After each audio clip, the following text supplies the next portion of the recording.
पर खास हजरत मौलाना अमानुल्लाह साहब चतुर्वेदी दामद बरकातुहुल आलिया की दहलीज पर दस्तबस्ता अर्ज करता हूँ कि आपकी एकताई हर एक रंग में छाई है, सारा मजमा आपके जलों का तमाशाई है।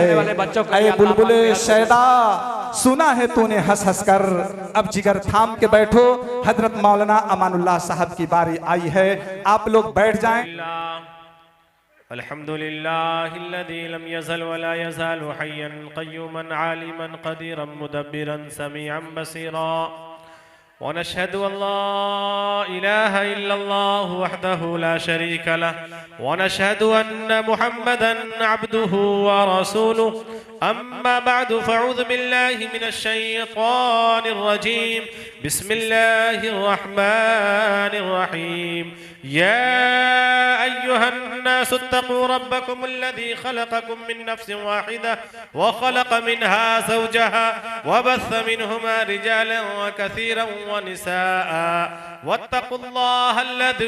वत्तक़ुल्लाहल्लज़ी तसाअलून बिही वल अर्हाम इन्नल्लाह कान अलैकुम रक़ीबा व क़ाल तआला फ़ी मौज़िइन आख़र या अय्युहन्नास इन्ना ख़लक़नाकुम मिन ज़करिन व उन्सा व जअलनाकुम शुऊबन व क़बाइल लितआरफ़ू इन्न अक्रमकुम इन्दल्लाहि अत्क़ाकुम सदक़ल्लाहुल अज़ीम।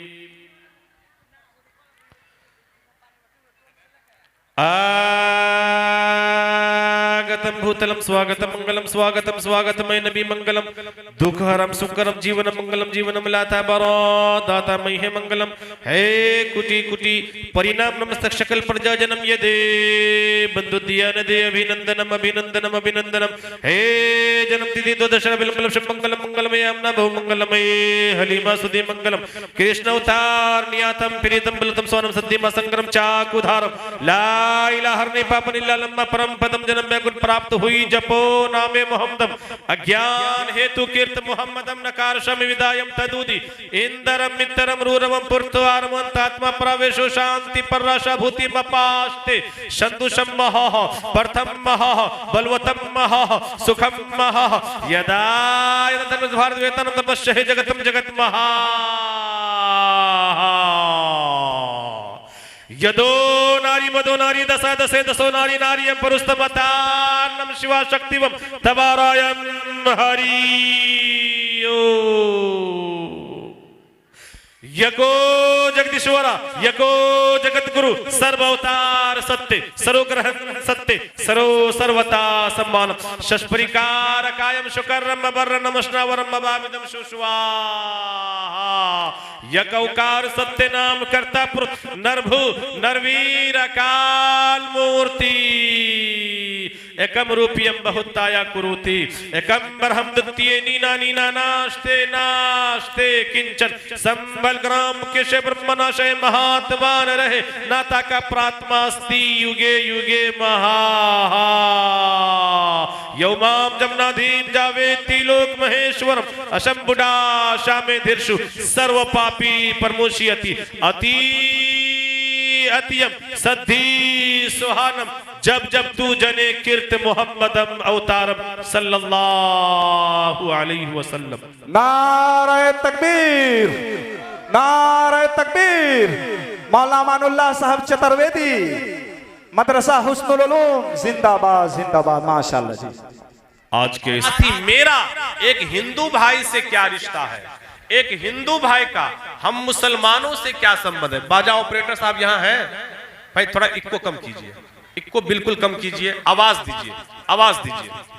मेरा एक हिंदू भाई से क्या रिश्ता है, एक हिंदू भाई का हम मुसलमानों से क्या संबंध है, मेरा एक क्रिश्चियन भाई से क्या रिश्ता है, उनका हमारे साथ क्या संबंध है, मेरा एक बुद्धिस्ट भाइयों से क्या रिश्ता है, उनका हमारे साथ क्या संबंध है। पता चला कि दुनिया के तमाम लोगों का एक इंसान होने के नाते आपसी क्या रिश्ता है, आपसी क्या रिश्ता है, आपसी क्या संबंध है।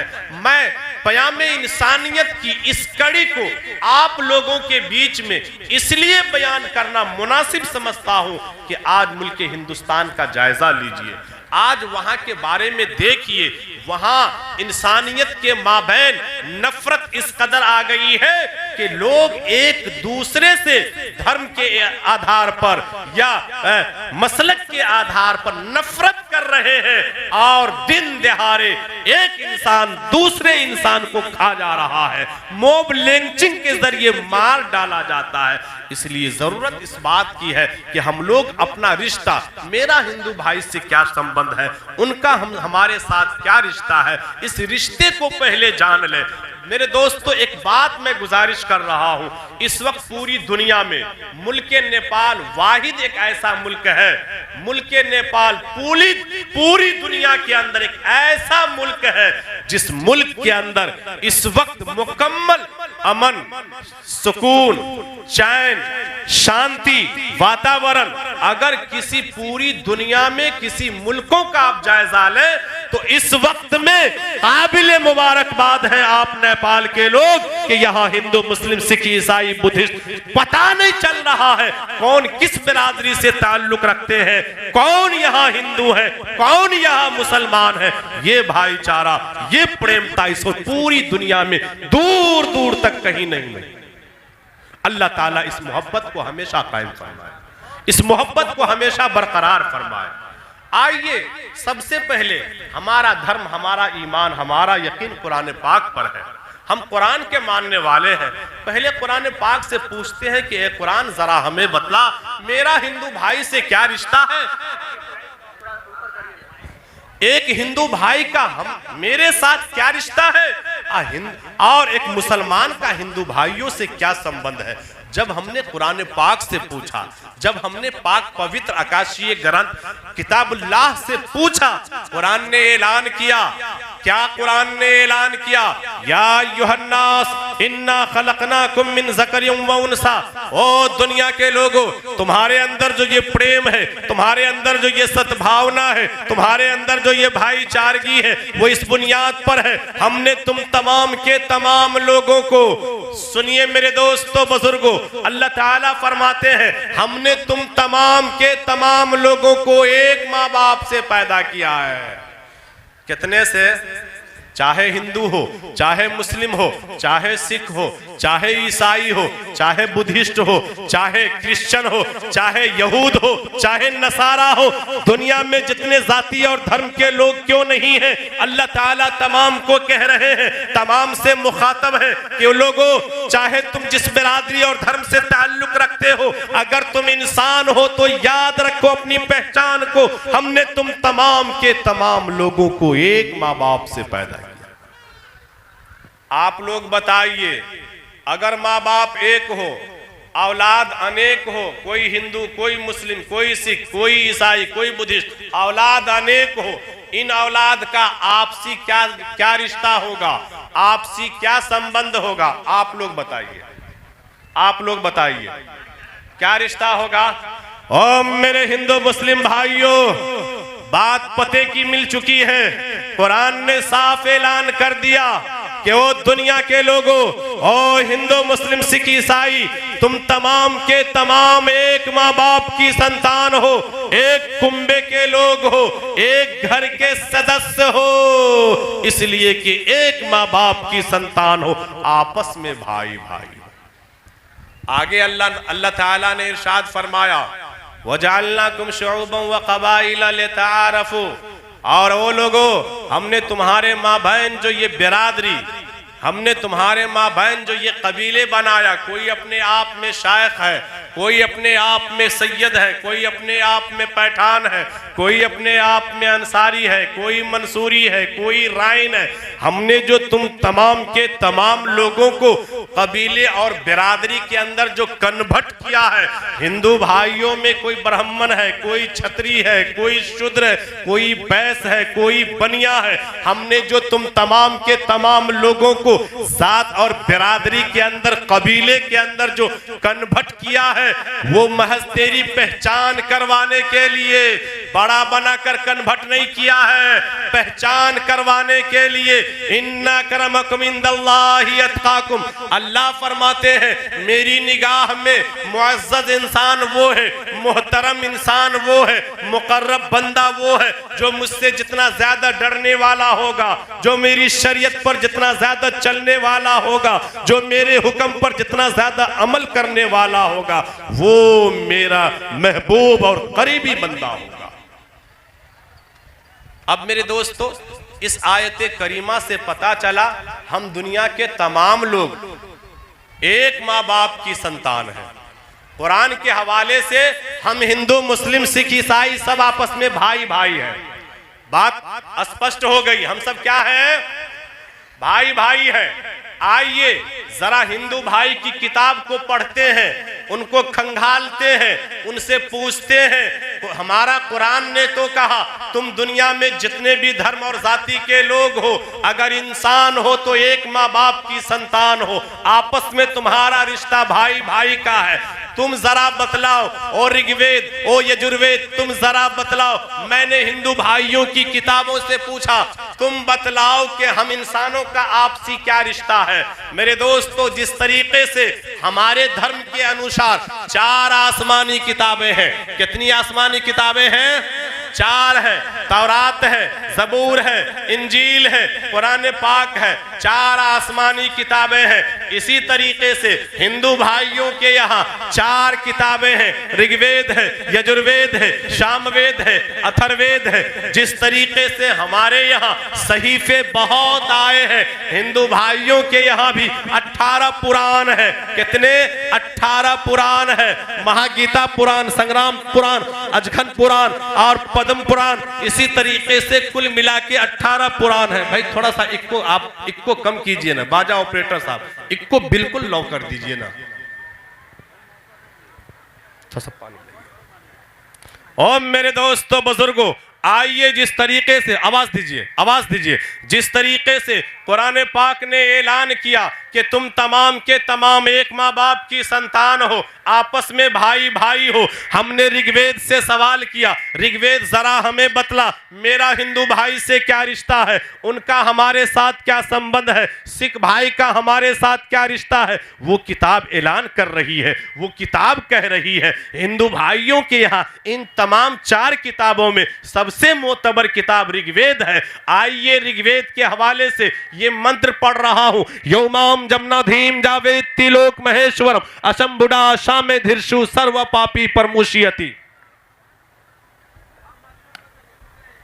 इस मंत्र के अंदर यह कहा गया है कि सबसे पहले ईश्वर ने, सबसे पहले परमेश्वर ने इस कायनात को पैदा किया, दुनिया को बनाया। उस वक्त इंसान इस रूए जमीन पर पैदा नहीं किया।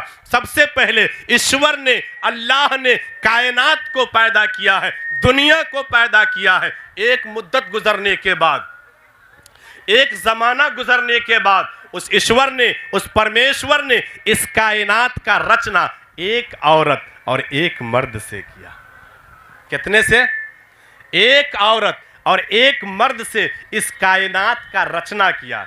कुरान ने कहा वजह इन्ना खलकनाकुम मिन ज़करिन व उनसा, एक औरत और एक मर्द की तुम संतान हो। यही बात मिनवान ऋग्वेद कह रही है, हमारे हिंदू भाइयों की किताब कह रही है कि ईश्वर ने सबसे पहले दुनिया को बनाया। हकीकत है, पहले अल्लाह ने दुनिया को पैदा किया, इंसान को पैदा नहीं किया। एक मुद्दत छोड़ दिया, एक मुद्दत गुजरने के बाद उस ईश्वर और परमेश्वर और परमात्मा ने इस कायनात का रचना एक औरत और एक मर्द से किया। जो बात कुरान से कही जा रही है, वही बात हिंदू भाइयों की ग्रंथों से कही जा रही है। बात सेम टू सेम मिल रही है। अब ओ मेरे हिंदू मुस्लिम भाइयों, हम लोग कोई अनेक नहीं है, हम लोग एक माँ बाप की संतान है, आपस में भाई भाई का रिश्ता है। ये अलग बात है, कोई धर्म के एतबार से हिंदू, कोई धर्म के एतबार से मुस्लिम, कोई धर्म के एतबार से सिख, कोई ईसाई, कोई बुद्धिस्ट, कोई यहूद, कोई नसारा है। मानवता के एतबार से, इंसानियत के एतबार से तमाम के तमाम एक ही माँ बाप की औलाद है, एक ही माँ बाप की संतान है। इसीलिए मेरे दोस्तों, हमारे हिंदू भाइयों के यहाँ एक बहुत बड़े महात्मा, एक बहुत बड़े महाराज जी गुजरे। उनको पता था एक दौर आने वाला है, एक समय आने वाला है, लोग आपसी रिश्ते को भूल जाएंगे, एक इंसान दूसरे इंसान का जानी दुश्मन हो जाएंगे। चलते चलते एक इंसान दूसरे इंसान को लाठी मार मार के जिंदा मार देंगे, चलते हुए पेट्रोल छिड़क के आग लगा देंगे। आप हिंदुस्तान का जायजा लीजिए, अभी क्या हुआ। या हरियाणा के अंदर 2 मुस्लिम नौजवान बोलोरो से जा रहा था, एक का नाम जुनैद है, दूसरे का नाम नासिर है, और ये इस शक पर उनकी गाड़ियों को, बोलेरो को पेट्रोल छिड़क के आग के हवाले करता है और पेट्रोल सहित वो दोनों नौजवान को जला डालता है। इसमें बोलेरो में गोश्त लेके जा रहा है, बीफ लेके जा रहा है। देखिए मेरे दोस्तों बुजुर्गों, महाराज जी को पता था एक वक्त आएगा कि इंसान एक दूसरे इंसान का रिश्ता खत्म कर लेगा और जानी दुश्मन हो जाएगा। कहा लोगों, अगर ऐसी नफरत तुम्हारे दिल में आए तो मेरे इस पैगाम को पढ़ लेना। उनका पैगाम क्या है सुना दूं, सुनेंगे? इस धरती पर बसने वाले हैं जितने इंसान, चाहे हिंदू, मुस्लिम, सिख, ईसाई, बुद्धिस्ट, इस धरती पर बसने वाले हैं जितने इंसान, अरे रक्त सभी का एक ही रखते हैं। रक्त खून को कहते हैं। हम मुसलमान हैं, हमारे जिस्म में भी लाल खून, हिंदू भाई है उसके भी जिस्म में एक ही खून है, हमारे सिख भाई है उनके भी बदन में लाल ही खून है, हमारे ईसाई भाई है उनके जिस्म में भी लाल ही खून है। पता चला दुनिया में जितने भी धर्म के लोग हैं, अगर इंसान है तो एक जैसा खून, लाल खून तमाम के जिस्म में है। ऐसी बात नहीं है कि कोई मुस्लिम है तो उसके बदन में लाल खून, कोई हिंदू भाई है उसके जिस्म में पीला खून, और कोई बुद्धिस्ट है तो उसके जिस्म में नीला खून, और कोई जो है क्रिश्चियन है उसके जिस्म में है येलो पीला खून। ऐसी बात नहीं है मेरे दोस्तों। क्या हमने सोचा कि हमारे जिस्म में, हिंदू भाइयों के बदन में, तमाम दुनिया के लोगों के जिस्म में एक जैसा खून, लाल खून? क्यों लाल खून है मेरे दोस्तों? ये लाल खून का होना ये दलालत कर रहा है इस बात के ऊपर कि हम तमाम के तमाम धर्म और जाति के लोग एक माँ बाप की संतान। क्या है? एक माँ बाप की औलाद है, एक माँ बाप की संतान है। महाराज जी के इस नसीहत को सुनिए। इस धरती पर बसने वाले हैं जितने इंसान, अरे रखते सभी का एक ही रखते हैं, और सब रखते हैं जान, सब रखते हैं जान, जिसने सबको जन्म दिया है बड़ी उसी की शान। सबको जन्म किसने दिया है? सबको पैदा किसने किया है? एक ईश्वर ने, एक परमेश्वर ने, एक अल्लाह ने। अल्लाह, अगर हिंदू भाई से पूछिए ईश्वर कितने हैं, इनका जवाब आएगा ईश्वर एक है, अनेक नहीं। जगदीश्वरा यको जगत गुरु सर्वअवतार सत्य सरोग्रहण सत्य सरो सर्वता सम्मानत। मेरे दोस्तों, हमारे हिंदू भाइयों के यहाँ एक किताब है जिसका नाम ऋग्वेद है। ऋग्वेद के हवाले से ये मंत्र आप तक पहुंचा रहा हूं। अल्लाह के बारे में, ईश्वर के बारे में, परमेश्वर के बारे में जब कृष्ण महाराज जी से पूछा गया कि ईश्वर के बारे में हमें बतलाइए, पर प्रभु के बारे में, परमात्मा के बारे में हमें बतलाइए, उनका जवाब आता है यको जगदीश्वरा। पूरे संसार, पूरी जग, पूरी दुनिया का मालिक जो है, 2 नहीं, 4 नहीं, 10 नहीं, 100 नहीं, 1000 नहीं, जो है यको एक है। इस जग का जग यको जगदीश्वरा, इस संसार का जो मालिक है वो एक है। यको जगत गुरु, ओ लोगो, इस कायनात का जो गुरु है वो भी एक है। मौलाना लाल मोहम्मद साहब, आप किसी के गुरु हैं या नहीं? गुरु उस्ताद को कहते हैं। आप किसी के उस्ताद हैं या नहीं? आपके कोई उस्ताद हैं या नहीं? उनके कोई उस्ताद हैं या नहीं? पता चला इस रूए जमीन पर जितने भी विद्वान हैं, जितने भी पढ़े लिखे लोग हैं, तमाम के तमाम लोगों का कोई ना कोई गुरु है, उस्ताद है। लेकिन मेरे दोस्तों, इस धरती पर एक ऐसा गुरु गुरु आया है, एक ऐसा उस्ताद आए हैं जिसका कोई गुरु नहीं, और वो पूरी कायनात, पूरी इंसानियत के गुरु हैं। वो कौन है मेरे दोस्तों? अब तक तो हम अपने कुरान और हदीस से सुन रहे थे, आज हिंदू भाइयों की ग्रंथों से सुनिए।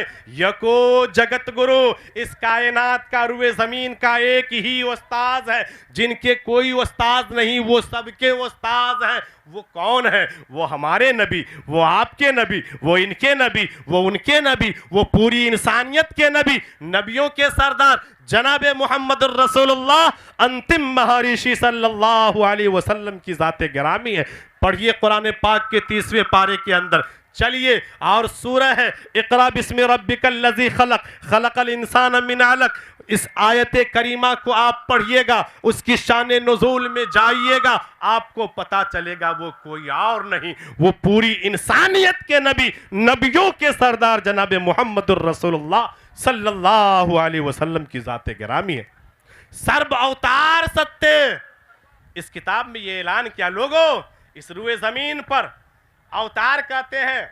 जिस तरीके से हम लोग मुसलमान हैं, अपने ग्रंथों के हवाले से नबी को नबी बोलते हैं, रसूल बोलते हैं, पैगंबर बोलते हैं, मेरे दोस्तों बुजुर्गों, इसी नबी को हमारे हिंदू भाइयों की ग्रंथों के अंदर अवतार कहा गया है, ऋषि मुनि कहा गया है, संदेशता, ईश्वर के पास से खबर लाने वाला, संदेश लाने वाला कहा गया, संदेशता कहा गया है। सुनिए, इस रुए जमीन पर कमोवेश 1,24,000 ऋषि मुनि आए, अवतार आए, नबी आए, अंबिया आए, पैगंबर आए, सर्व अवतार सत्य लोगों जितने आए, वो जो कमोबेश 1,24,000 हैं, वो तमाम के तमाम सत्य है, हक है, सरोग्रहण सत्य। और वो जो कमोबेश 1,24,000 अंबिया आए, कोई जबूर लेके, कोई तौरात लेके, कोई इंजील लेके, कोई कुरान पाक लेके, कोई सहीफे लेके, जो जौन सी किताब और शरीयत को लेकर आए, वो तमाम की तमाम किताबें भी सत्य हैं, और उसके सहीफे भी सत्य हैं, उनकी ग्रंथें भी सच्ची हैं, और उनकी शरीयत भी सच्ची है। सरो सर्वता सम्मानित, इसलिए लोगों, कृष्ण महाराज जी करें, लोगों इसीलिए तमाम नबियों का भी मान सम्मान करना है, और उसकी किताबों का भी मान सम्मान करना है। यही चीज मिनवान आमन्तु बिल्लाहि व मलाइकतिहि व कुतुबिहि व रुसुलिहि वल यौमिल आखिरि वल क़द्रि खैरिहि व शर्रिहि मिनल्लाहि तआला वल बास बादल मौत के अंदर कहा गया। अलगर्ज मेरे दोस्तों बुजुर्गों, सुनिए, इस धरती पर बसने वाले हैं जितने इंसान, अरे रखते सभी काए की ही रखते हैं, सब रखते हैं जान, सब रखते हैं जान, जिसने सबको जन्म दिया है, बड़ी उसी की शान, अरे दूजा नहीं महान, निर्मूरख दूजा नहीं महान, सब है एक ही समान, सब एक बराबर, सब एक समान है, सब बराबरी है, कोई बड़ा कोई छोटा नहीं। मेरे दोस्तों, चाहे आप मुसलमान हैं, आप में कोई शेख हो, कोई सैयद हो, कोई पठान हो, कोई अंसारी हो, कोई मंसूरी हो, या हिंदू भाइयों में कोई ब्राह्मण हो, कोई शूद्र हो, कोई बनिया हो, कोई बैस हो, सारे लोग आपस में बराबर हैं। तो सुनिए, हरिजन पंडित शूद्र ब्राह्मण सैयद शेख पठान, सब हैं एक ईश्वर के बंदे, अरे आदम की संतान, आदम की संतान। जब हम सब लोग एक अल्लाह के बंदे हैं, और जब हम तमाम के तमाम लोग एक माँ बाप की संतान हैं, तो कोई आपस में धर्म के एतबार से, कबीले के एतबार से, कौम के एतबार से, बिरादरी के एतबार से छोटा बड़ा कैसे हो जाएगा, जब हम सब एक माँ बाप की संतान होगा? अरे होगा। इसलिए मेरे दोस्तों बुजुर्गों, कान को साफ कर लें, बात A to Z समझ में आनी चाहिए कि हम जो बात कर रहे हैं, या मौलाना चतुर्वेदी जो बतला रहे हैं, यह बात हमारे समझ में अब आ गई है कि हम तमाम के तमाम हिंदू, मुस्लिम, सिख, ईसाई एक माँ बाप की संतान है। जितने भी धर्म के लोग दुनिया में बसे हैं, एक माँ बाप की संतान, एक माँ बाप की औलाद। मेरे दोस्तों, जब महाराज जी कबीरदास को ये बात मालूम हुई कि कहीं ऐसा ना हो कि हम ये नसीहत कर रहे हैं और लोग हमारी नसीहत को इधर से सुनेंगे और इधर निकाल देंगे, तो उन्होंने कहा कि लोगों, अगर तुम्हारे बीच अगर कोई ज्ञानी आए, कोई दीन की बात, कोई धर्म की बात, कोई इंसानियत की बात, अगर कोई इंसानियत का पाठ पढ़ाए तो ये नहीं देखना ये तो मौलाना है, अरे ये तो कारी साहब है, ये तो मुफ्ती साहब है, ये नहीं देखना ये तो इमाम साहब है, बल्कि क्या करना, जाति न पूछो साधु के, अरे पूछ लीजिए ज्ञान, जाति न पूछो साधु के, पूछ लीजिए ज्ञान, मोली करो तलवार की परिरहंदो म्यान, परिरहंदो म्यान। मेरे दोस्तों बुजुर्गों, जात नहीं देखना, धर्म नहीं देखना, ये देखना बात किस चीज की कर रहा है। बात अगर इंसानियत की हो रही हो, बात अगर सलीके की कर रहा हो, बात अच्छी हो रही हो, तो उसके जात और धर्म को नहीं देखना, उसकी बात ले लेना और अमल करने लग जाना। और आगे सुनिए मेरे दोस्तों, आज हमारे समाज के अंदर, आज हमारे मुआशरे के अंदर होता क्या है कि अगर आप में, अगर हम हैं, हमारे अंदर 100 बुराई है, हमको अपनी बुराई नजर नहीं आती है, लेकिन अगर अब्दुल्ला का बेटा अगर एक गलती कर गया तो तमाम के तमाम लोग चाय की दुकान पर, बाजार में, अपने दरवाजे और दलान के अंदर हैं, जहां 10 आदमी बैठते हैं वहां बैठ करके और एक इंसान की, सामने वाले की ऐसी बुराई करना शुरू कर देता है। मेरे दोस्तों बुजुर्गों, जबकि हमारे अंदर 101 बुराई भरी पड़ी है, हमको अपनी बुराई नजर नहीं आती है, लेकिन हम सामने वाले की बुराई करना शुरू कर देते हैं। देखिए महाराज जी ने कहा कि मुझे भी ये शौक हुआ कि देखते हैं कौन दुनिया में बुरा आदमी है, जरा हम दुनिया घूमें और बुरे इंसान को जरा टटोले कि कौन बुरा आदमी है। जब वो ढूंढने के लिए बुरे इंसान को निकले तो पूरी दुनिया घूम लिए, उसको कोई बुरा आदमी नहीं मिला। लास्ट में उन्होंने क्या किया, अपने आप में झांका तो उसको अपने अंदर सारी बुराइयां नजर आ गई। लोगों से कहा कि लोगों, बुरा जो देखने में चला तो बुरा न मिली को। आज हम लोग एक दूसरे में खाली बुराई, ये ऐसा है, ये ऐसा है, ये ऐसा है, ये ऐसा है, ये डबल भैंसा है, अपने अंदर की पानी फैला कर आप लोगों ने बदनज़मी फैला दिया है। बताइए वो पानी देने की क्या जरूरत उधर थी? अभी से कम आप रुक जाइए, सारी माँ बहनें इधर तितर बितर हो गई है।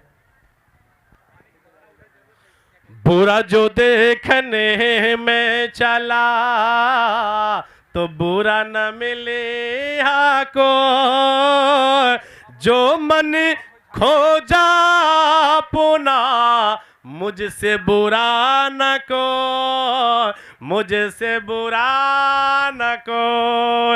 लेकिन मेरे दोस्तों, आज हमारे समाज में लोग अपनी इस्लाह नहीं करेंगे, लोग दूसरे की बुराई को ढूंढेंगे। अगर कोई पढ़ा लिखा आदमी है तो उसकी बात ही कहना छोड़ दी, पूछना ही नहीं है। आजकल में एक दौर था, आज से पहले का समय था कि अगर पढ़े लिखे इंसान होते तो समाज के अंदर वो बेहतरीन राजनीति करते, लोगों को, तमाम धर्मों के लोगों को एक पलड़े पर अपना भाई समझ करके लाते और ला करके एक जैसा चलने की कोशिश करते। समाज को ये नहीं देखता कि हमारा रहबर हिंदू है, हमारा रहबर मुस्लिम है, हमको सही दिशा दिखलाने वाला कौन है। लोग ये समझते थे कि भाई ये पढ़ा लिखा है, ये विद्वान है, ये ज्ञानी है, ये महाराज है, ये मौलाना है, ये कारी साहब है, ये सही दिशा हम लोगों को देंगे। ये समाज के अंदर तोड़ने का काम कभी नहीं कर सकते हैं, हमेशा जोड़ने का काम करेंगे। लेकिन मेरे दोस्तों बुजुर्ग, मैं आपके नेपाल की बात, अल्हम्दुलिल्लाह आप लोग बिल्कुल पुरसकून अंदाज में अपनी जिंदगी को गुजारते हैं। अगर कमी हो तो हमारी बात सुने तो उस कमी को दूर करने की कोशिश करें। मेरे दोस्तों अल्हम्दुलिल्लाह आज भी मैं कहा ना, पूरी दुनिया में जो मोहब्बत मुल्क नेपाल के हिंदू मुस्लिम के अंदर पाई जाती है, वो मोहब्बत पूरी दुनिया के किसी और मुल्कों में वो प्यार नहीं है। मेरे दोस्तों अल्लाह इस मोहब्बत को हमेशा कायम दायम रखे। लेकिन मेरे दोस्तों बुजुर्गों, आज हमारे बीच में, मैं दूसरे जगह मैं जगह जगह की बात कर रहा हूं, मैं हर जगह जाता हूं अल्हम्दुलिल्लाह। मैं क्या देखता हूं कि कोई इंसान अपने आप में पढ़ा लिखा हो जाता है तो उसकी जो राजनीति होती है वो सही राजनीति नहीं, बल्कि वो समाज तोड़ राजनीति होती है। अगर कोई बाप बेटे में मोहब्बत कर रहा है तो इंसान ऐसी राजनीति करेगा कि बाप बेटे को नफरत में बदल देता है, बहू और सास के रिश्ते को तोड़ देता है, और हिंदू मुस्लिम के माबैन ऐसी ऐसी बातें करेगा, ऐसे ऐसे कभी धर्म की बातें, कभी मंदिर की बातें, कभी मस्जिद की बातें, कि मेरे दोस्तों अच्छा खासा समाज हिंदू मुस्लिम समाज जो है वो मोहब्बत की जगह, जो मोहब्बत की शान और शौकत में जी रहे थे, आज वो नफरत के अंदर जो है डूब चुका है। मेरे दोस्तों बुजुर्गों, महाराज जी ने ऐसे लोगों के बारे में क्या निशानदेही किया है, जरा उसको भी सुन लीजिए कि पोथी पढ़े पढ़े जोगे भाया। कुरान पढ़ रहे हैं, 25 साल हो गए कुरान पढ़ते पढ़ते। अल्लामा शेख सादी रहमतुल्लाह अलैह का शेर है, इल्म चंदा के पेशतर खानी चू अमल दर तूने इस्तनादानी, न मुहक्किक बवद न दानिशमंद, चौपाए बरूवे किताबे चंद। इल्म कितनों भी पढ़ लीजिए, आप बड़े अल्लामा बन जाइए, बड़े मौलाना बन जाइए, लेकिन आपके अंदर समाज को फायदा नहीं पहुंच रहा है। आप अगर समाज को तोड़ने की बात कर रहे हैं, आप पढ़े लिखे चीजों पर, इल्मों पर अमल नहीं कर रहे, आपका इल्म बेकार है, बेसूद है, आपसे बेहतर तो जाहिल है। उन्होंने मिसाल दी गधे की, एक जानवर की मिसाल दिया कि उसकी मिसाल तो एक जानवर की मिसाल है। गधे के ऊपर बड़ी बड़ी बुखारी शरीफ, तिरमिजी शरीफ हदीस की किताब रख देने से क्या गधा आलिम हो जाएगा? नहीं होगा। गधे के ऊपर अगर कुरान पाक की गिट्ठर रख दे तो क्या हाफिज कुरान हो जाएगा? वो नहीं होगा। मेरे दोस्तों ऐसे ही हमारे हिंदू भाइयों के अंदर भी है, बड़े बड़े लोग यहाँ से लेके यहाँ तक चनन टिका कर लेंगे, अपने आप को बड़ा ज्ञानी कहलाएंगे, लेकिन समाज के अंदर ऐसी ऐसी जहर बातें बोलेंगे कि समाज उसकी जहर से जो है अपने आप मरना शुरू कर देता है। मेरे दोस्तों ऐसे समाज तोड़ इंसान न बने। महाराज जी कह रहे कि तुम ज्ञानी से, तुम्हारे जैसे विद्वानी से वो जाहिल बेहतर है जो समाज को सही दिशा में लेकर चलता है, जो समाज को जोड़ने की हमेशा बातें करता है, जो हमेशा वो अनपढ़ जरूर है, वो पढ़ा लिखा नहीं है, लेकिन वो जाहिल रहते हुए समाज को जोड़ने का काम करता है, समाज को एक जैसे भाई भाई बनकर ले जाने का काम करता है, वो तुमसे बेहतर है। सुनिए महाराज जी का वो शेर, पोथी पढ़े पढ़े जोगे भाया, अरे पंडित भाया न को, पोथी पढ़े पढ़े जोगे भाया, तो पंडित भाया न को, पोथी पढ़े पढ़े जोगे भाया, अरे पंडित भाया न को, ढाई छर प्रेम का, पढ़ा सो पंडित हो, पढ़ा सो पंडित हो। तुमसे बेहतर तो वो जाहिल आदमी है जो अनपढ़ है, निकम्मा है, लेकिन समाज को लेके, समाज को जोड़ने की बात, समाज में शांति बहाल रखने की बात कर रहा है, शांति अशांति फैलाने का काम नहीं कर रहा है। तुमसे बेहतर वो जाहिल है। इसलिए मेरे दोस्तों ये तमाम बातों में हम सब के लिए इबरत है, हम सब के लिए नसीहत है। लेकिन आज मैं फिर मैं आपके सामने एक शेर पढ़ने जा रहा हूँ महाराज जी का। कबीरदास जी ने इस शेर के अंदर क्या गहराई को बयान किया है।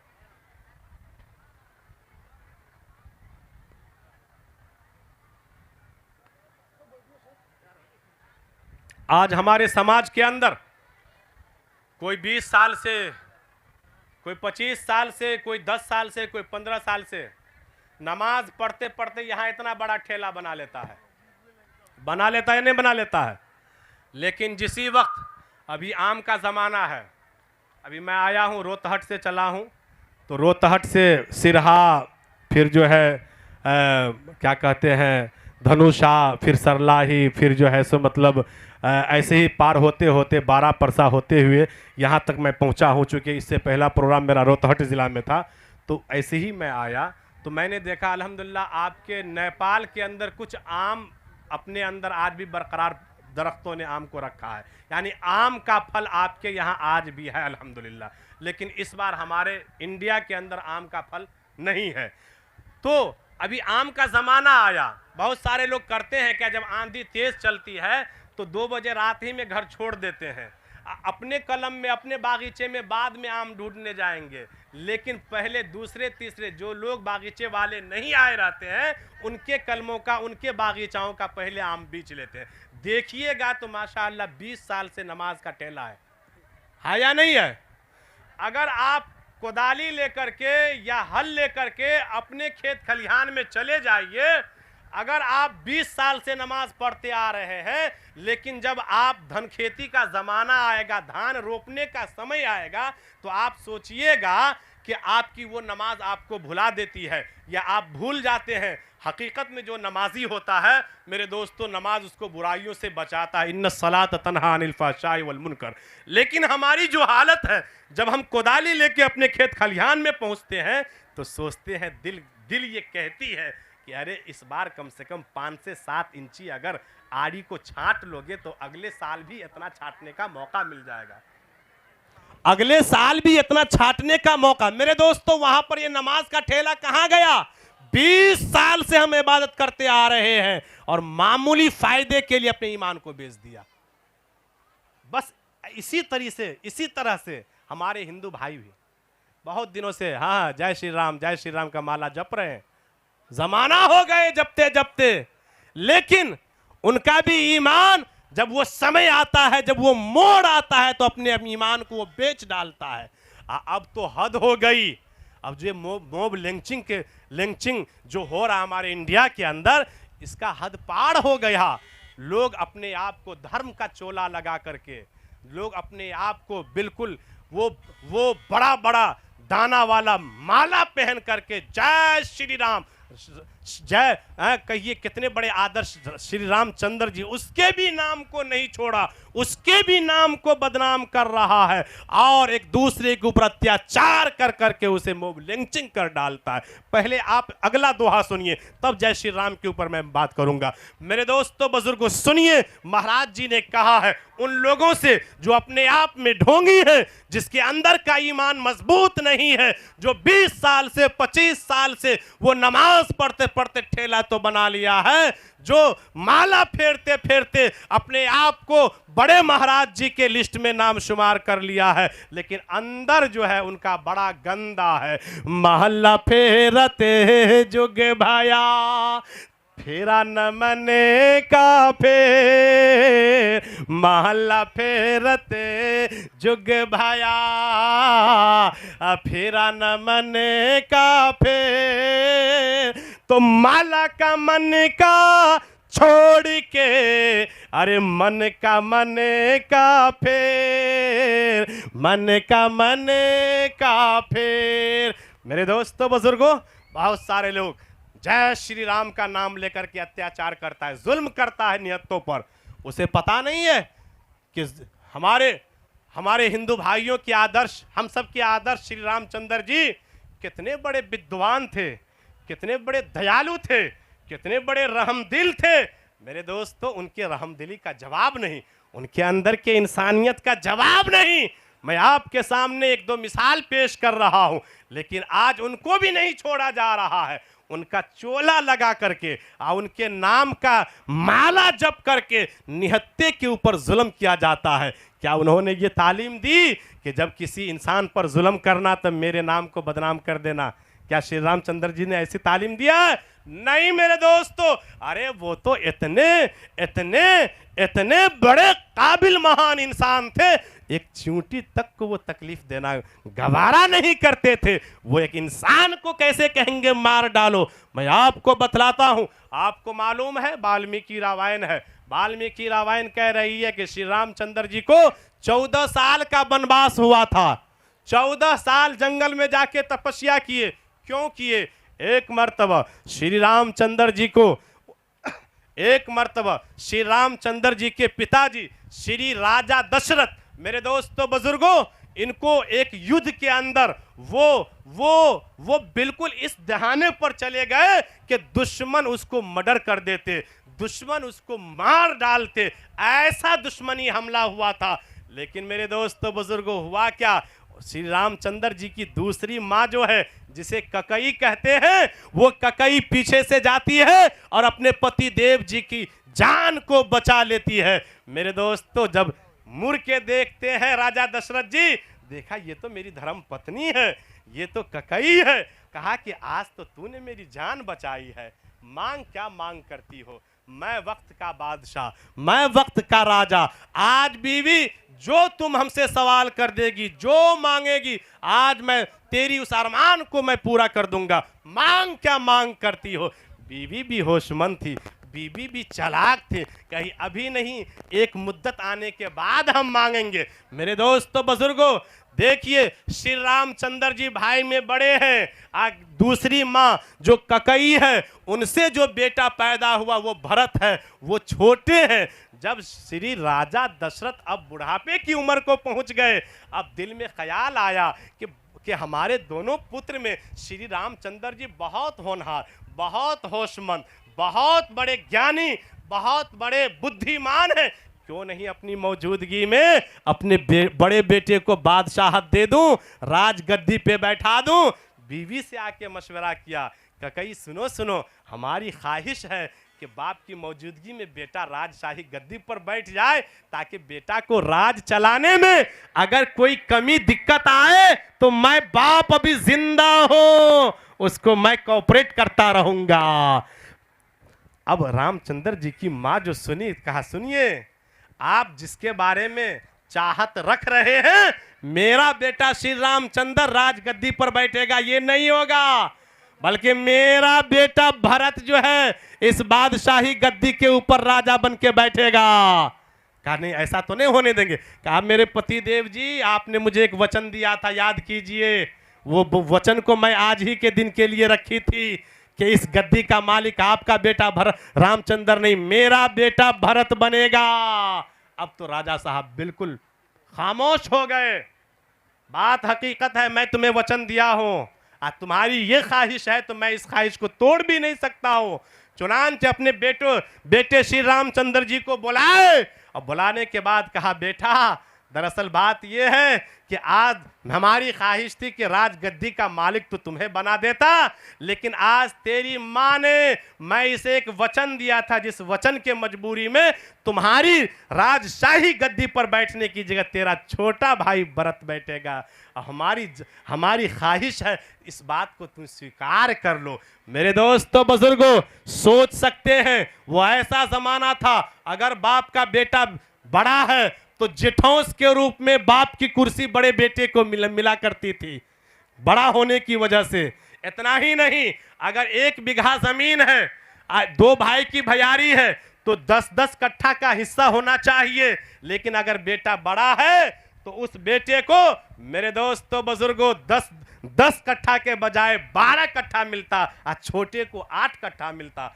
बड़े होने का इतना बड़ा हक हुआ करता था। मेरे दोस्तों, श्री रामचंद्र जी अगर चाहते, बलवान थे, ताकतवर थे, इतने बड़े ताकतवर, जब राजा जनक को अपनी बेटी सीता की शादी करवानी थी, उन्होंने ऐलान कर दिया, जो मेरे धनुष को तोड़ लेगा उससे अपनी बेटी की शादी करवाऊंगा। बड़े बड़े दुनिया के पहलवान वीर आए, किसी से वो धनुष उठ नहीं पाया। आज श्री रामचंद्र जी गए, धनुष को उठाए, तोड़ दिए, एक को यूं फेंका, एक को यूं फेंका, एक धनुषा में गिरा, एक जनकपुर में गिरा, दोनों की दूरी 23 किलोमीटर। इतने बड़े बलवान थे श्री रामचंद्र जी। लेकिन बाप का जब फैसला जाता है, सहम जाते हैं, भाई याद आने लगता है, माँ याद आने लगता है।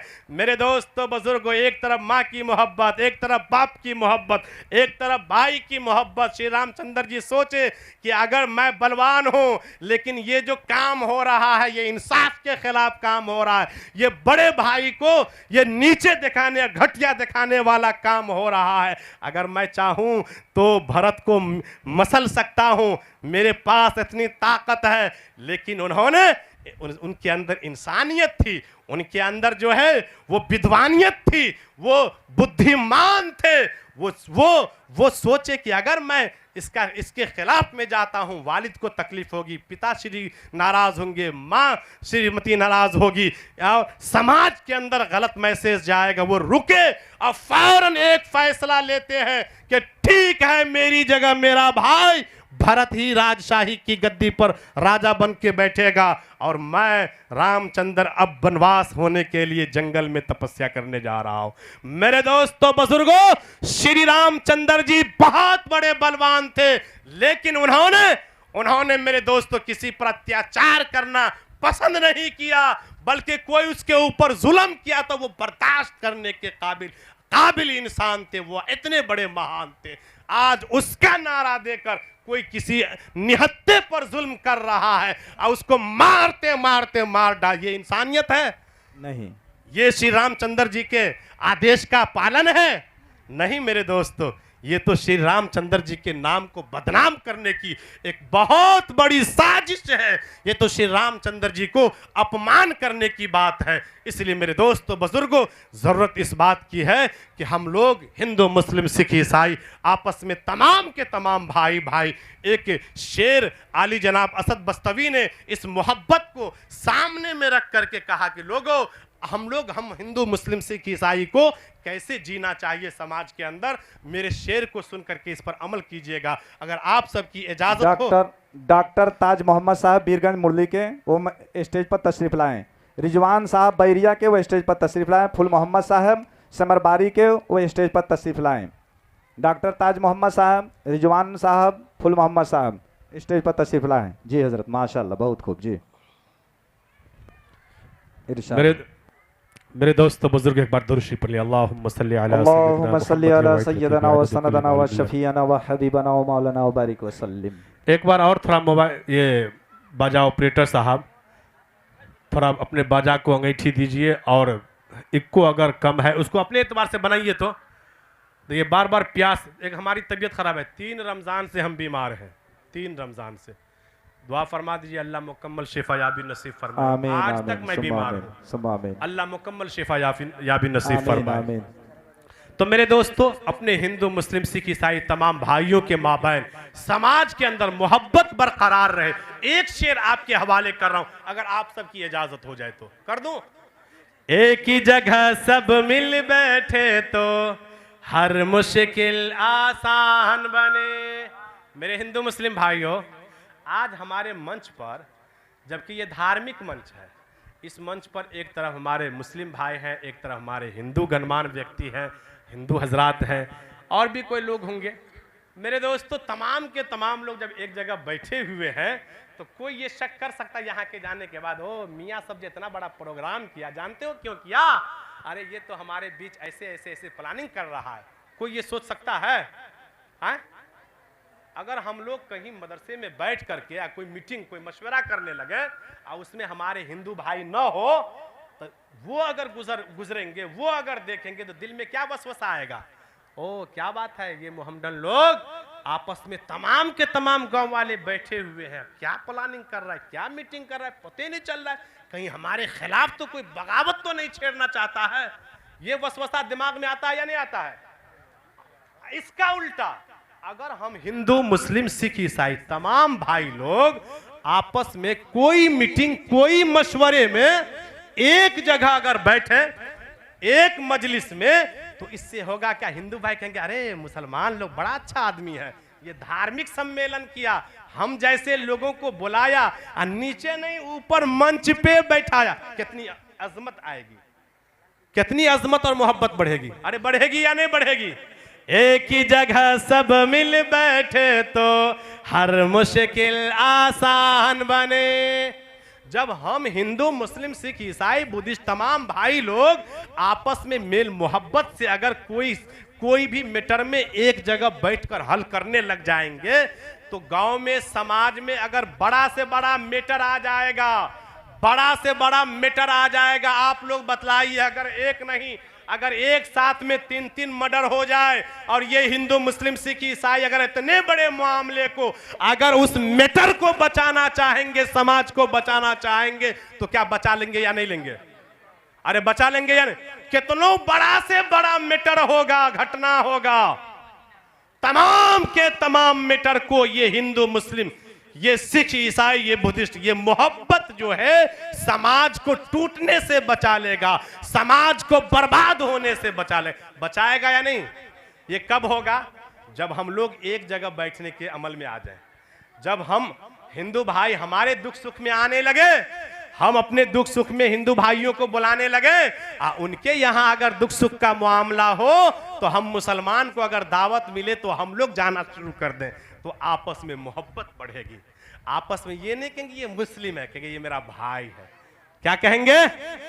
हम नहीं कहेंगे ये हमारे गैर है, हम कहेंगे फलां भैया है, मुखिया श्री राम बाबू है, मुखिया श्री बच्चन बाबू है ना। हम लोग इस तरह से अदब से नाम लेंगे। अगर दूरी इख्तियार किए रहेंगे, हाँ, तो कौन किसको अदब बोलते हैं, सारे लोग बेअदब बन जाते हैं। बनते हैं या नहीं बनते? एक ही जगह सब मिल बैठे तो हर मुश्किल आसान बने, सारी दुनिया में फिर अपनी एक ही अलग पहचान बने। चोटी अगर हिंदू को लगे तो दर्द मुसलमानों को हो, चोटी अगर हिंदू को लगे तो दर्द मुसलमानों को हो। हम लोगों की ख्वाहिश है कि ऐसा मुल्क नेपाल बने, हम लोगों की ख्वाहिश है कि ऐसा मुल्क नेपाल बने। होना चाहिए या नहीं? जरा हाथ उठा के सबूत दीजिए। होना चाहिए, बिल्कुल। है माशाअल्लाह। मौलाना लाल मोहम्मद साहब, मैं समझ रहा हूँ अब मेरा यहाँ आना कामयाब हो। बेशक बेशक, अल्लाह कबूल फरमाए। एक ही बात अगर समझ में आ गई, मैं सोचता हूँ कि मेरा तबीयत खराब रहने की हालत में यहाँ आया हूँ, मैं कामयाब हो गया। बेशक अल्लाह। ऐ मेरे वतन के बाशिंदों, अब आओ कुछ ऐसा काम करो, इस मुल्क से नफरत खत्म करो, आपस में मोहब्बत आम करो। जब एक ही वतन है हम सबका, फिर आपस में झगड़ा कैसा। हम अल्लाह अल्लाह करते हैं और आप भी रामो राम करो।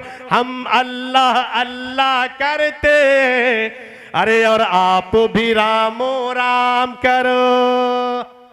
इंशाअल्लाह ऐसे ही करेंगे, इंशाअल्लाह।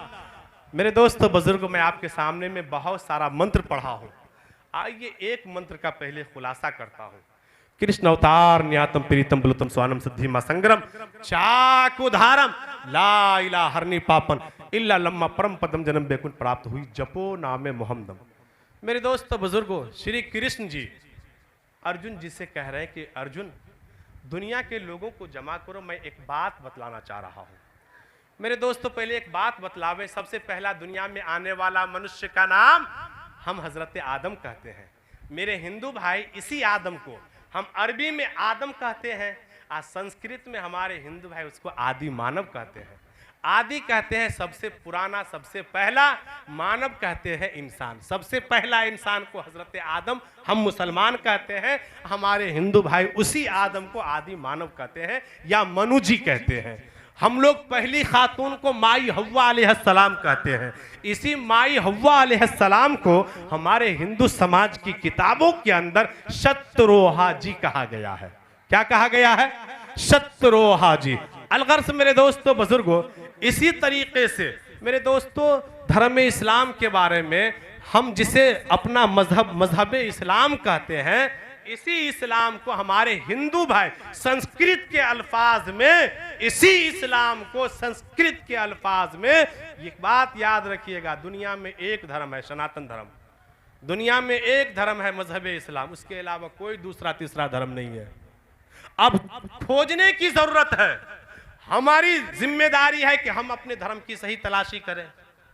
दुनिया में जितने भी धर्म के लोग हैं उनकी जिम्मेदारी है कि वो असलियत को ढूंढे, असलियत कहां पर है। अलगर्ज मेरे दोस्तों बुजुर्गों, कृष्ण महाराज जी हैं, वो दुनिया के लोगों को पैगाम दे रहे हैं। कृष्ण अवतार न्यातम प्रीतम बलुतम स्वानम सद्धि मा संग्रम चाकुधारम ला इला हरनी पापन इल्ला लम्मा परम पदम जन्म बैकुंठ प्राप्त हुई जपो नामे मोहम्मदम। ऐ अर्जुन सुनो सुनो, लोगों को जमा करो। लोगों को जमा किया गया, लोगों से कहा कि सुनो सुनो, आज मैं तुम्हें बड़ी कीमती बात बतला रहा हूं। लोगों ने कहा जरा कीमती बात हमें बतलाइए। कहा एक तुम्हारे बीच में अंतिम महर्षि का आगमन होने वाला है, अंतिम अवतार तशरीफ लाने वाले हैं, आखिरी नबी का दुनिया में आगमन होना है, आखिरी नबी तशरीफ लाने वाले हैं। लोगों ने कहा उनके बारे में जरा बतलाइए, वो कितने कैसे होंगे, उनकी अखलाक कैसी होगी।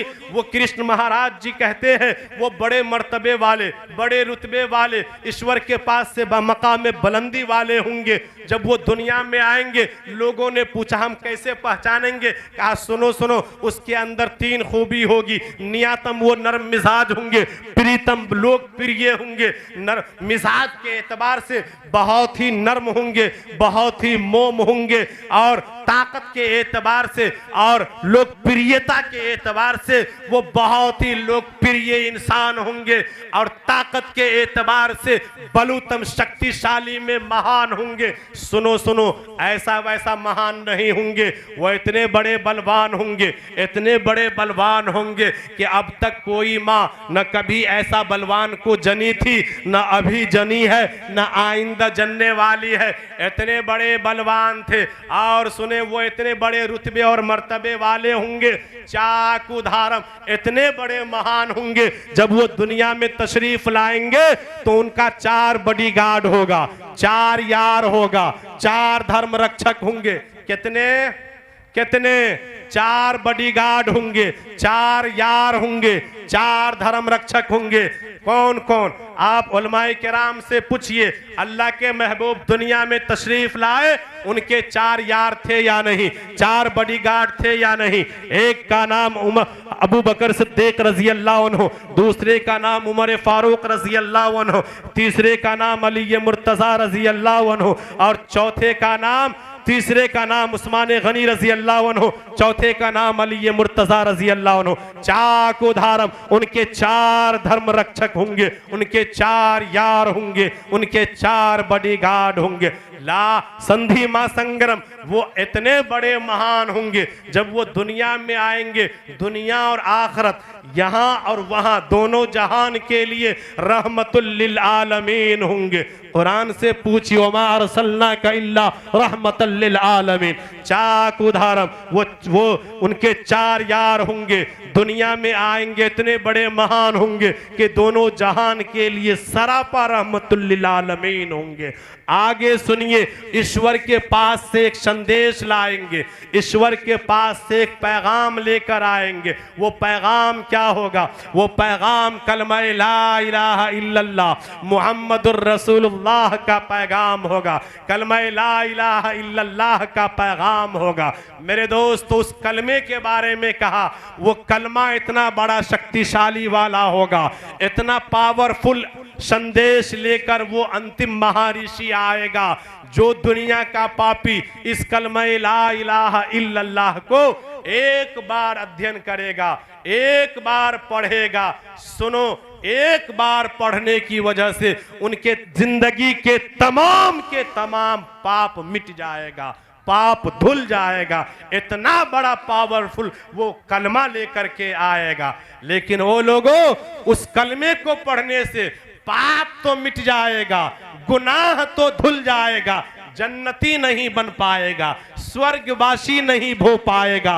ओ लोगों, अगर तुम गुनाह धुलने के साथ साथ में स्वर्गीय वासी भी बनना चाहते हो, जन्नती भी बनना चाहते हो, बैकुंठ का हकदार भी होना चाहते हो, जपो नामे मोहम्मद, तो सिर्फ कलमा ला इलाहा इल्लल्लाह से काम नहीं चलेगा, उसके साथ में मोहम्मदुर रसूलुल्लाह भी मिलाना होगा।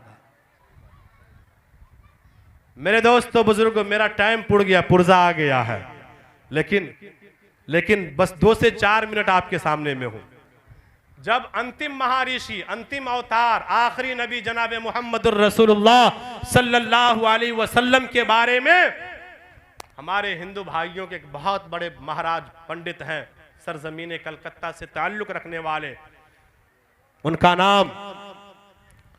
नाम जो है वो एक पंडित महाराज है, जहन से नाम निकल रहा है, उन्होंने जब अपनी ग्रंथों के अंदर में आखिरी नबी की जो बातें सुना, पढ़ा, तो अकीदत में आकर के पंडित कालका प्रसाद जी जब उन्होंने नबी बावकार सल्लल्लाहु अलैहि वसल्लम अंतिम महाऋषि की मेरे दोस्तों अखलाक और किरदार को अपनी ग्रंथों में पढ़ा, अकीदत में आए और मोहब्बत में ये अल्फाज कहने लगे। टाइम बढ़ावे। माशाअल्लाह माशाअल्लाह। मोहब्बत में आकर के, अकीदत में आकर के क्या कहे? अगर आप सबकी इजाजत हो तो अकीदत पेश कर दूं।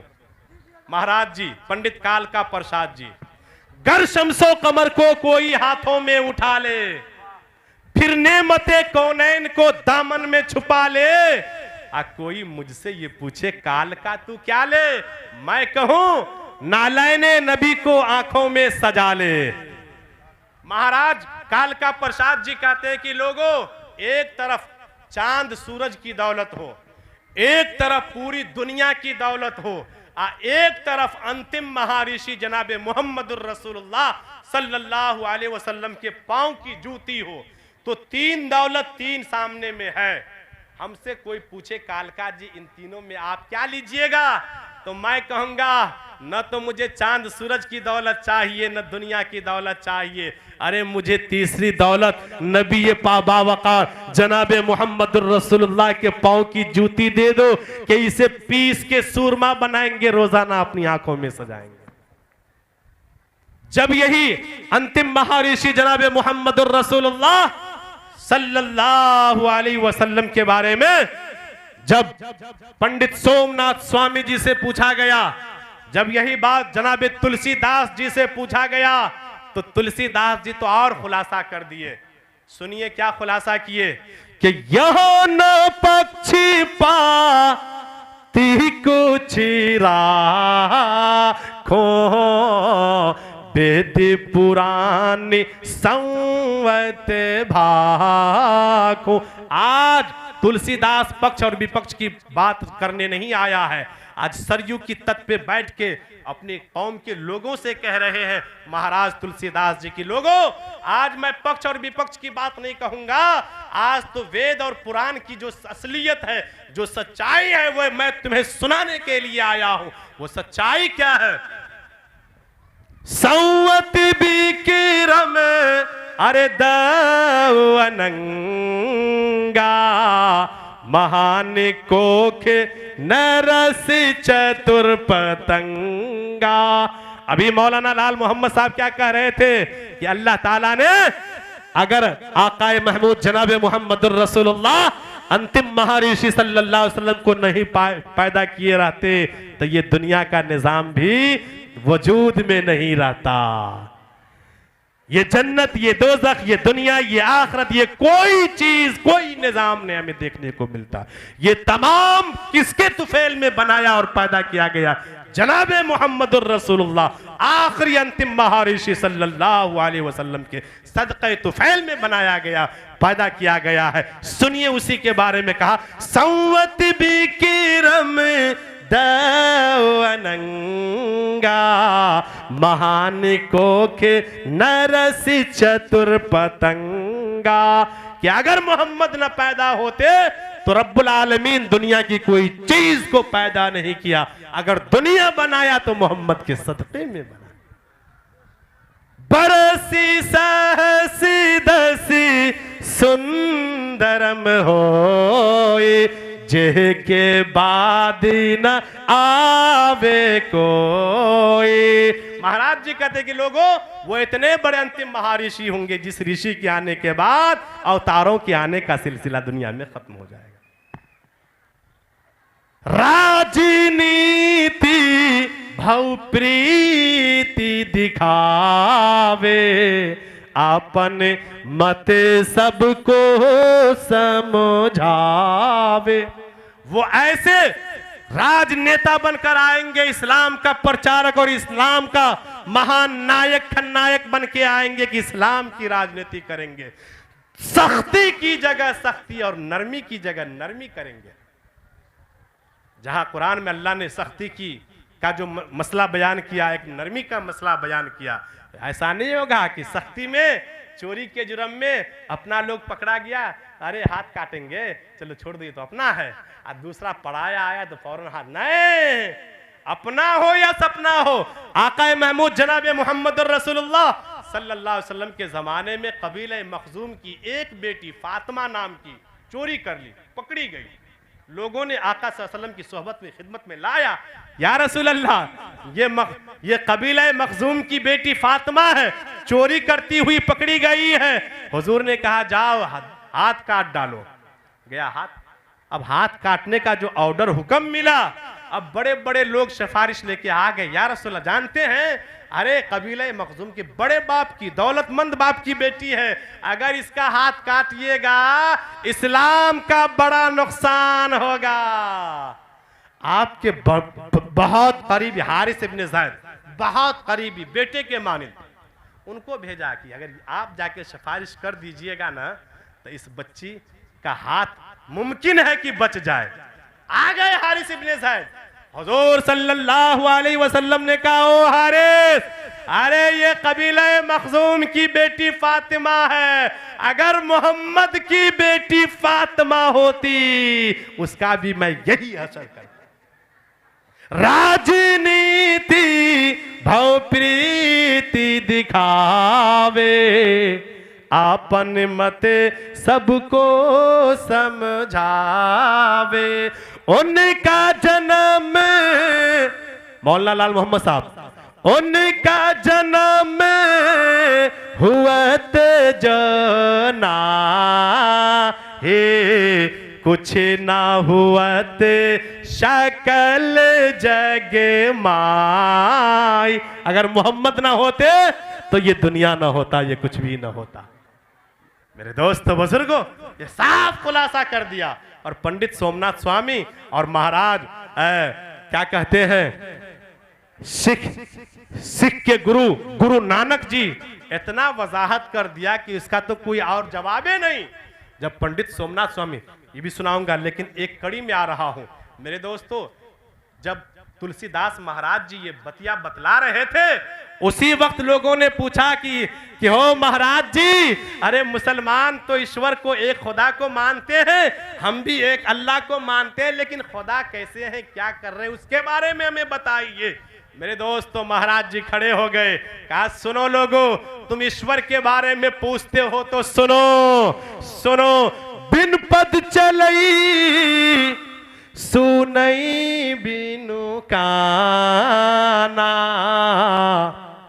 खुदा के बारे में पूछते हो, बिना पांव का जो चलने वाला हो वही खुदा है, बिना हाथ का जो पकड़ने वाला हो वही खुदा है, बिना आंख का जो देखने वाला हो वही खुदा है, बिना कान का जो सुनने वाला हो वही खुदा है, बिना आंख का जो देखने वाला हो वही खुदा है, बिना नाक का जो सूंघने वाला हो वही खुदा है, बिना जुबान का जो बोलने वाला हो वही खुदा है। वो खुदा तो है, वो चलता जरूर है, पांव से पाक है, वो पकड़ता जरूर है, हाथ से पाक है, वो बोलता जरूर है, जुबान से पाक है, वो देखता जरूर है, आंख से पाक है, वो सुनता जरूर है, मगर कान से पाक है। हमने कहा महाराज तुलसीदास जी, अरे यही तारीफ तो हम मुसलमान भी करते हैं कि मेरा खुदा वो है जो इंसानी आज़ाए जिस्मिया से पाक हो, वही हम सबके खुदा, वही खुदा की जात है। सुनिए महाराज जी कहते, बिन पद चलई सुनई बिनो काना, कर बिन कर मो करे विधनाना, ऐलन रहस शकल रस भोगे, बिन बानी पकत बड़ा झोड़ी, तल बिन परसी नयन बिनो देखा, तल बिन परसी नयन बिनो देखा, कई घरान बिनु बासे असीसा। मेरे दोस्तों, जब ईश्वर के बारे में अंतिम महर्षि के बारे जब ईश्वर के बारे में महाराज तुलसीदास जी ने बता दिया, लोग कम बड़े चालू नहीं होते हैं। कहा कि जरा हमें अंतिम महर्षि जिसके बारे में भी आप बतलाए उसकी भी कुछ सुनाइए। तो कहा लोगों सुनो, उसकी भी मैं अपनी जुबान से एक बात, एक दोहा पढ़ देता हूं।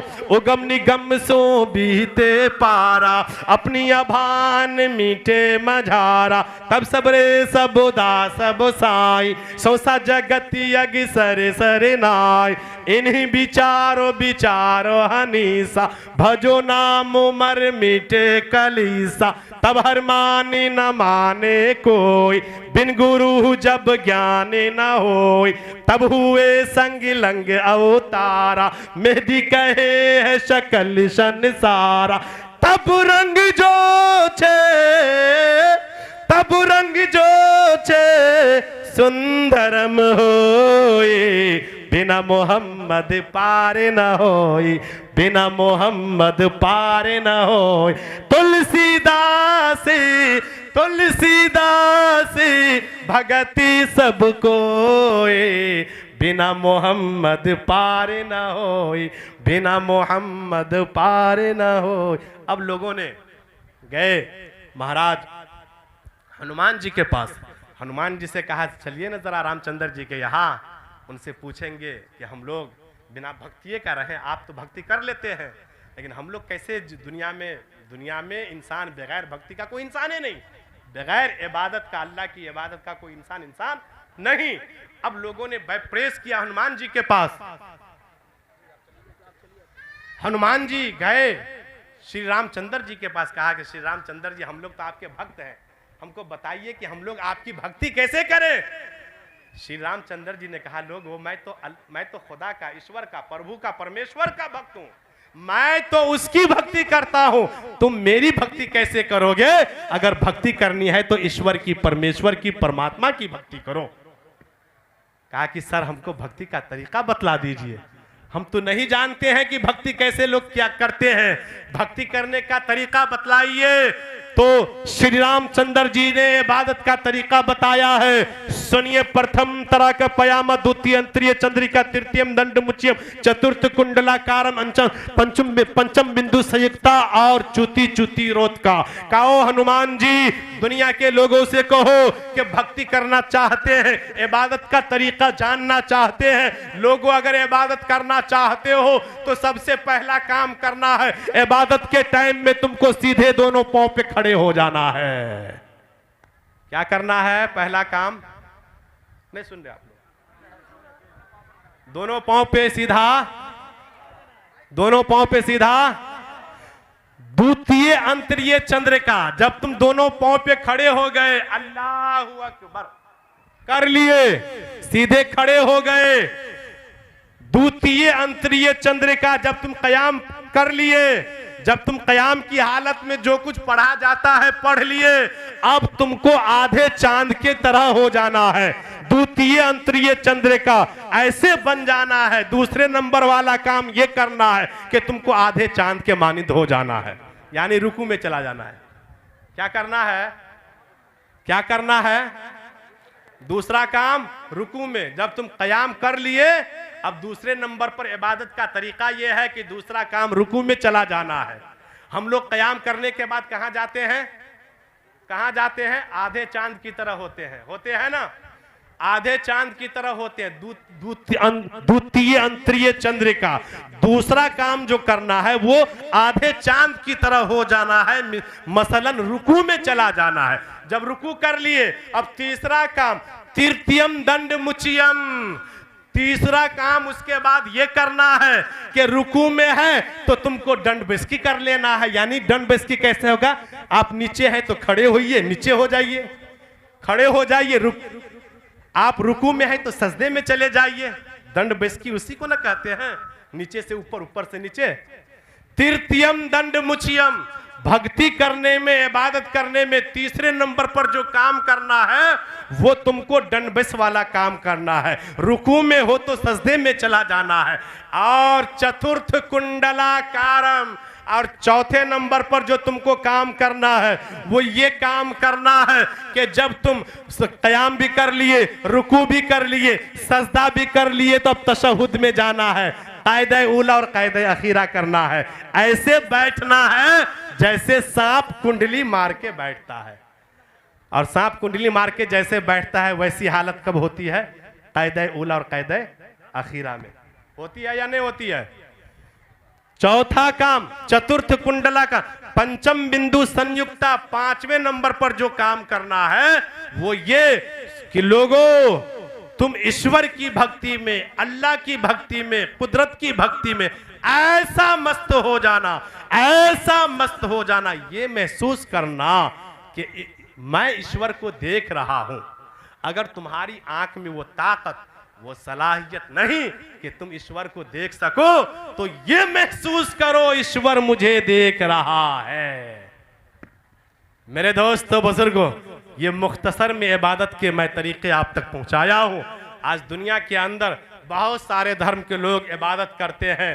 देखना यह है कि इस तरह की इबादत जो तरीका श्री रामचंद्र जी रामचरितमानस के अंदर बतलाए हैं, वो तरीका जो है कहाँ पाया जाता है, किस इबादत के जगहों में, कौन सी इबादत खाने में ये इबादत के तरीके पाए जाते हैं। बस बात बहुत करनी थी। आखिर में एक दोहा पढ़ करके मैं अपनी बातों को ख़त्म कर रहा हूँ। जब पंडित सोमनाथ स्वामी जी से पूछा गया कि हम आकाए महमूद आखिरी अंतिम महर्षि जनाब मोहम्मदुर रसूलुल्लाह सल्लल्लाहु अलैहि वसल्लम के बारे में आपका क्या अकीदा है, आपके दिल में कितनी अकीदत है, तो पंडित सोमनाथ स्वामी जी कहते हैं कि काशी करवटे बाद में पंडित है सबका, बैकुंठी वासी न पाइयो बिना मोहम्मद नाम, बिना मोहम्मद नाम।